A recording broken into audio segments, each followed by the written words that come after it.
عزيزي البيشنت، الفيديو اللي فات اتكلمنا عن رحلتك من اول ما تدخل العياده، ولو ما شفتوش يبقى فايتك كتير. بس تعالى بقى نتكلم عن خدمه ما بعد البيع. الطبيعي انك بتخلص مع الدكتور وتكون رحلتك انتهت، بس ده مش عند عياده الشامي، وتعالى اقول لك ايه اللي عندنا مختلف.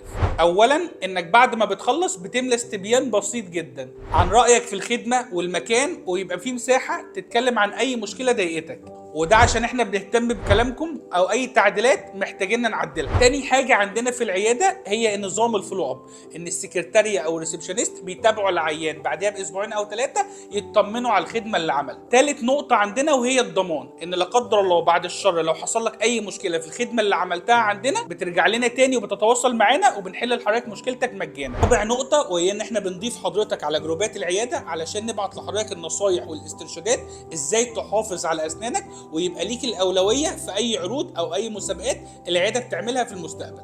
ولو عجبك الفيديو دوس لايك وشير، واستنى باقي الفيديوهات عشان تعرف تفاصيل الرحله.